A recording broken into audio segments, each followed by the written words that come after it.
কি খবর আশিক, তুমি ভালো আছো?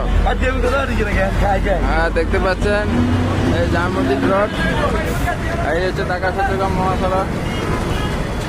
দেখতে পাচ্ছেন এখানে ব্যারিকেড দেওয়া হচ্ছে, আজ থেকে কার্যক্রম শুরু হয়েছে।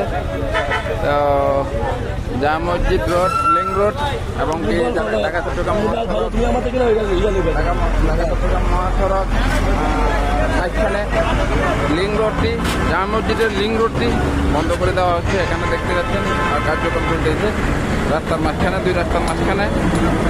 আপনাদেরকে একটু দেখাচ্ছি। বন্ধু আজকে তুমি এর সম্বন্ধে এটা কিছু বলো। বন্ধু, এটা আমাদের অনেক দিনের চাওয়া পাওয়া, যেহেতু আমার মার্কেট এটার পাশে আছে, আমাদের দীর্ঘদিনের চাওয়া এই চট্টগ্রামে হাইওয়ে মহাসড়কের পাশে সিএনজি যানজট জন্য যে বর্তমান ইউনিয়ন মহোদয় জামাল উদ্দিন স্যার যে উদ্যোগ নিয়েছেন, ভালো একটা উদ্যোগ নিয়েছেন যে আমার চট্টগ্রামবাসীর যে যানজট নিরসন এটা মুক্তির জন্য আজকে পদক্ষেপ খুব সুন্দর একটা পদক্ষেপ নিয়েছেন। এটা আগামী চট্টগ্রামে এই যানজট নিরসনের জন্য খুব ভালো একটা দিক, এবং এই রাস্তা যদি ব্লক হয় এখান থেকে স্বাভাবিক মানুষ চলাচল করতে পারবে নির্বিঘ্নে, নির্বিচার বন্ধ করতে পারবে।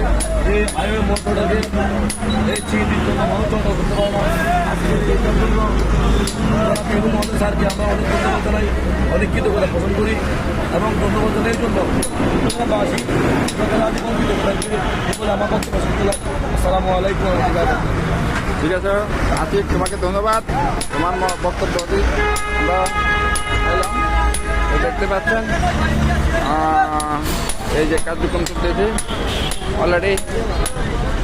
তো আমি এই কার্যক্রমটি আপনাদেরকে দেখাচ্ছি লাইভে একটু ভিডিওর মাধ্যমে। আর দুই রাস্তার মাঝখানে তাকে যে দাগ চিহ্ন দেওয়া হয়েছে, এই চিহ্নগুলোর মধ্যে কাজ অলরেডি চলতেছে।